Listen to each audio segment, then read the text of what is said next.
Salat syuruk ya,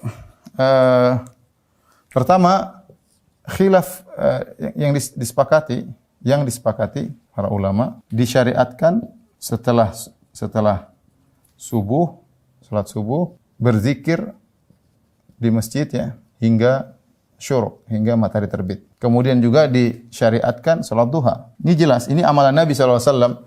Rasulullah SAW kalau setelah salat subuh, Rasulullah SAW duduk di masjid sampai kapan? Sampai terbit matahari, berzikir kepada Allah.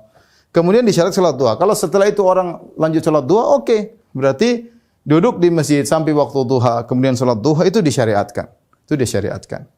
Ini disepakati. Yang diperselisihkan khilaf mengenai rangkaian dua amalan ini menjadikan pahala seperti haji. Ini yang diperselisihkan, yang disebut dengan salat syuruk. Apakah kalau seorang melakukan ini dapat pahala seperti haji? Maka ini khilaf karena hadisnya diperselisihkan. Ya, saya sebutkan dalam buku ya bahwasanya hadis tentang salat syuruk diriwayatkan dari beberapa sahabat seperti dari Abu Umamah Al-Bahili, dari Aisyah radhiyallahu anha, dari Ibnu Umar, ya, dari Anas bin Malik, ada satu lagi sekitar 5 sahabat. Tetapi semua sanadnya bermasalah. Semua sanadnya bermasalah.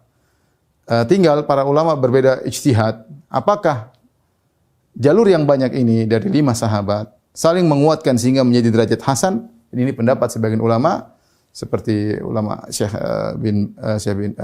Albani rahimahullah, sebelumnya Al-Mundziri, ada beberapa ulama kalau tidak salah juga Al-Haythami ya.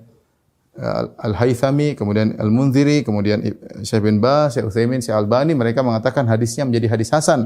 Apalagi mereka ini masalah fadail amal karena amalnya sudah ada. Tinggal keutamaannya, maka mereka mengatakan hadisnya hasan sehingga silakan diamalkan. Duduk di masjid sampai waktu syuruk kemudian salat 2 rakaat maka pahala seperti haji atau pahala seperti umrah. Pendapat yang kedua mengatakan tidak disyaratkan salat syuruk ya. Karena hadisnya dhaif. Kenapa?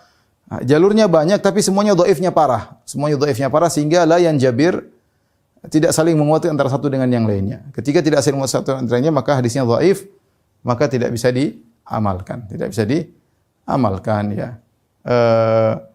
Wallahu a'lam bishawab, yang ingin mengamalkan boleh-boleh saja. Tinggal berkaitan apakah pahalanya hadisnya sahih atau tidak, itu masalah khilaf di kalangan para ulama ya. Bedanya kalau salat syuruk cuma 2 rakaat dan dia bagian dari salat duha. Salat syuruk ini awal dari salat duha.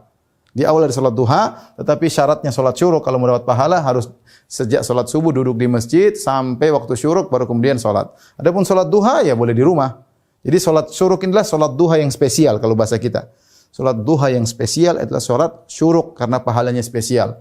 Yaitu salat duha yang dikerjakan dengan syarat salat subuh di masjid, kemudian duduk sampai waktu syuruk, baru kemudian salat 2 rakaat. Ya, adapun duha bebas mau di mana, di masjid, di rumah boleh, dan waktunya tidak harus di masjid dulu. Kemudian 4, 5, 4, 6, 8, 10 boleh. Ya, ini